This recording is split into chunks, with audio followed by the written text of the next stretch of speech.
Thanks for tuning in to Steel City Football, the 4-1-2. It's a great day to be a Pittsburgh Steeler. Let's jump right in. Aaron Rodgers at training camp, he gets interviewed. He gets asked about Terry Bradshaw's comments about him, and his response is flawless. The classy Aaron Rodgers, once again, hits it out of the park. Let's jump into the video, and I'll go from there. As long as Grey's Anatomy. It is number 8 for the Pittsburgh Steelers, Aaron Rodgers. What's up, dude? That sounds kind of weird, doesn't it? Doesn't it? Grey's Anatomy's still on, too? Still on. That's impressive. How's life? It's good. Yeah? I didn't know what to expect getting here last Tuesday. Checking to the dorms, realizing I was sharing a bathroom and a shower. But, man, I missed it. I really did. I missed we did this for 14 years in Green Bay. Yeah. Shout out to St. Norbert's College across town. And it's fun. You know, there's no excuse for anybody not to hang out. So the nighttime. I love that part of the video. There's no excuse for teammates not to hang out. This whole narrative that Aaron Rodgers isn't about the team and it's all about him, it's a bunch of garbage. And he's proved it every step of the way with with his actions and his words. It's a real fun. We get done at a reasonable hour, unlike back in the day. So we got plenty of time to talk ball and life, and I'm just enjoying being up here in Latrobe and a new challenge with the Steelers. I'm always amused by the adventures that you go on. Write the 4th grade essay, What I Did on My Summer Vacation. What do you got? Oh, man, it was a long spring. Yeah. I had a lot on my plate in the spring. But once I came out to Pittsburgh for minicamp, I was excited about the opportunity. So from the day minicamp ended, I mean, Oakmont was in town for the Open, you know. Yeah. But I flew home and got right back to working out. I took a little week break to go to Tahoe like I do every year for the American Century Championship. And then other than that, I was just training, working out. I had the guys out for a couple days. Got to show them the ocean and Nobu, which they enjoyed. But, yeah, I was just thinking about this and trying to get ready for this. I didn't know how hot it was going to be. It was freaking hot out here.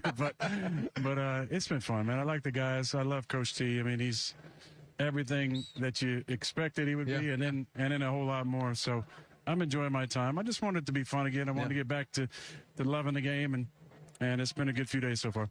Before I get to Coach T, what made more of an impression on the guys, the ocean or Nobu? Well, it was a combination because we were sitting down at Nobu. We got like the perfect table kind of outside. And I said, Cal, you and Scotty and Roman, you guys look out at the ocean. I've been here before. Me and Ben were sitting on the other side of the table. And so at one point, about midway through dinner, the Dolphins start going by. For real? And Cal couldn't believe it. He's like, oh, my gosh. And one of the guys said, do they pay him to do that? I said, yeah, they do. Big money. They got him trained, and they got to round him up and bring him back for the next night. That's incredible. And we that's had a when good the bond started. We had a lot of fun. Oh, man. I'm fascinated by these Tomlin conversations because you've said, you know, the number one reason you're here because of Mike. I talked to Mike earlier. What was he saying on these conversations to get you to say, I'm in, another offense, another team, all of this work? What was he saying? What was the message that was so strong? It was honestly more about what he wasn't saying. At no point during the conversations, which were weekly at least, did I ever feel like I was talking to a coach who needed something from me. I need you to give me this. Give me that. Give me an answer. It was like you're talking to an old friend. And you got to give Coach Tomlin a lot of credit for that, because if Coach Tomlin would have took that hard-ass approach or been like the disrespectful, ignorant Aaron Glenn, Aaron Rodgers doesn't sign with the Pittsburgh Steelers, and our season pretty much is, you know, I don't want to say it because I love all the guys, Mason Rudolph, but I don't think we would have had as good as a season as we're going to have with Aaron Rodgers at quarterback. At my age, in my experience, I just really appreciated that. I respected, you know, how he talked to me, a conversation. Yeah, he treated Aaron Rodgers, Coach Tomlin treated Aaron Rodgers like the pro and the Hall of Fame player that he is, unlike Aaron Glenn, who flew Aaron Rodgers across the country, got up and walked out of the room, came back in and said, we're going the opposite direction. He absolutely had no respect for Aaron Rodgers because Aaron Glenn obviously listens to the media, racist Ryan Clark and woke ESPN, and the rest of the garbage national news outlets. Getting to know him and hearing about his schedule and who's important in his life. and him asking me and him remembering important things about my life too. It really made an impression on me. I never once felt like I was talking to a coach who might have been talking to me, small talk, but was really wanting to be like, hey, when you coming in? When you coming in? Yes. So I just appreciated that. It was like talking to an old friend, and hearing him in the team meetings, it's been really cool. He talks to the team every day, and it's the real stuff. And I'm just really enjoying his personality on the field. I can tell there's real love. Yeah. Yeah. It's probably nice for you, too, to talk to someone who's born before 1994, right? Yeah, exactly. That doesn't hurt. I mean, you start talking about dates and stuff, and I was talking about 2007 in the locker room with some of the guys, and I said, "Hey, Mason, where were you in 2007?" He's like, "Well, I was 4." I was like, "Oh my God." It's in the car seat, QB. Oh man, but I like it. I enjoy being the old guy in the room. Well, you're good at it, and you wear it well. You've heard me say this before. Jim Carrey had this quote when he was thinking about retiring, and Jim Carrey said, "I've done enough. I have enough. I am enough." As a fan of yours, that was how I felt about you last year. 20 years, started you off. said I should retire. I did. You? Yeah. I'm ready. You weren't ready. You and Deshaun, yeah. Deshaun too? Yeah. I didn't follow that. But I'm like, I've seen enough. He's amazing. Yeah. He's done everything. It wasn't enough for you, though. Why not? I fell in love with this game when I was 6 years old, and I wanted to have that closure and give back to the game one more time the way that it's given to me. As I thought about my life, really everything special in my life is because of this game, and that's not hyperbole. The relationships that I have, the friendships that I have, the people that are really important in my life, the money and the fame and the good parts of those, and the good feeling is because of this game. I love this game, and I want to give back to it one more time and have fun with it. What do you hear from the national media, national sports media? Oh, Aaron Rodgers doesn't care about football. It doesn't mean anything to him. All he cares about is other things. That's the national media narrative on Aaron Rodgers, all because Aaron Rodgers is anti-vax. And I just felt like this is what I was supposed to do. To that point, I did a project recently, Good Morning Football, where I looked at all of the players who got married in the offseason in this era. And across the board, overwhelmingly, the next football season they played were incredible. Like career highs across the board. And I don't think it's a coincidence, including guys like Devontae. You showed up and said you got married in the offseason.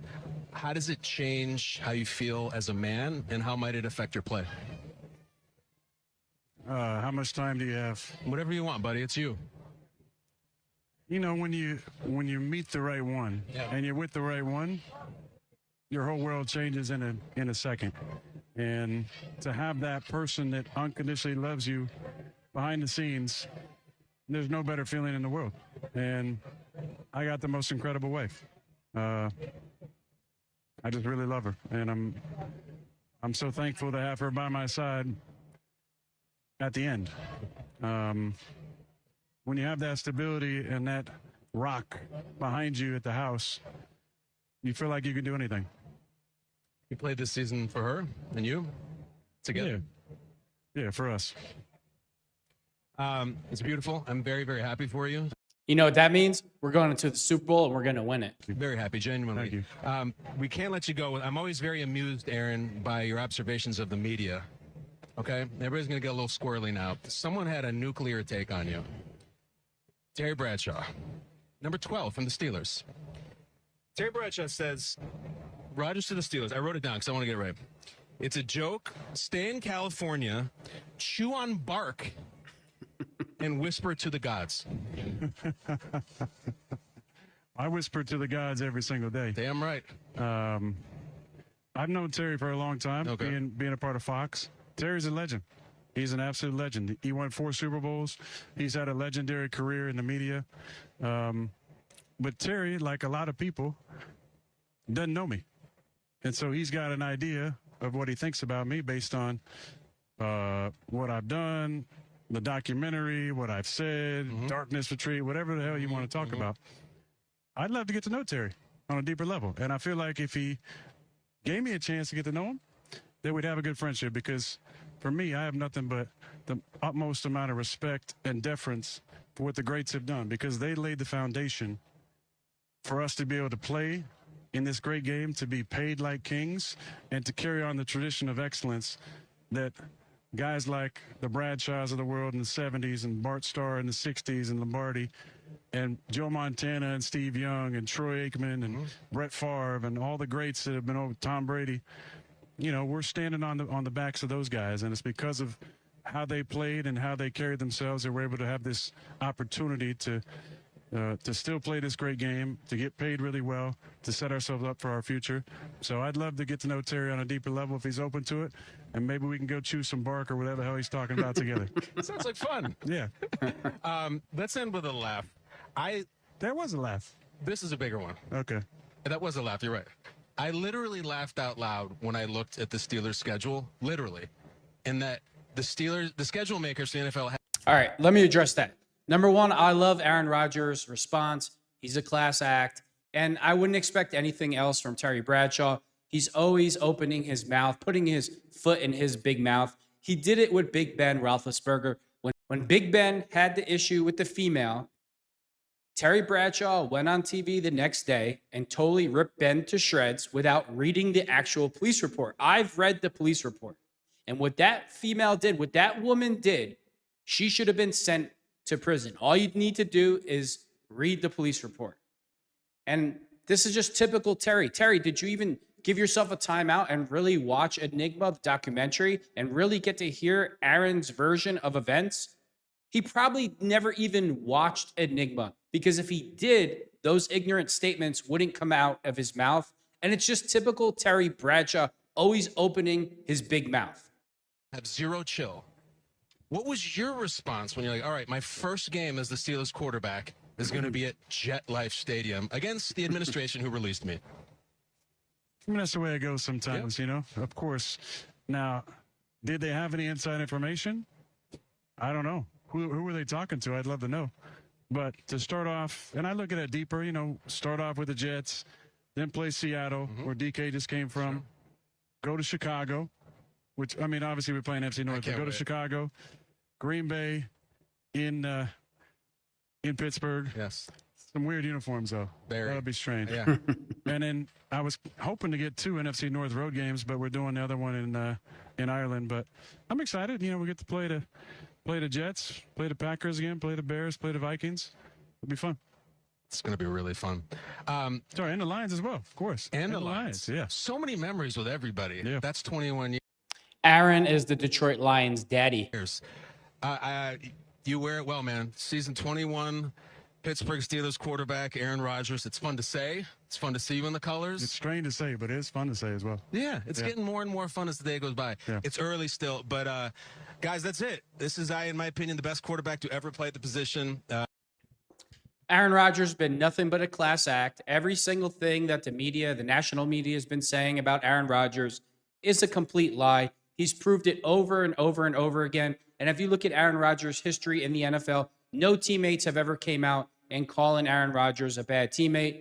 He's a great human being, and he's taking a lot of heat. People are just lying about him because they don't like his anti-vax stance. I can't put it any simpler than that. I know we're going to have a great season this year in 2025. I expect to win the Super Bowl with Aaron Rodgers. I want Aaron Rodgers to ride off onto the sunset on a surfboard back to Malibu with another Super Bowl ring. And I want to see the tears start flowing from all the Aaron Rodgers haters. And with that being said, thanks for tuning in to Steel City Football, the 4-1-2.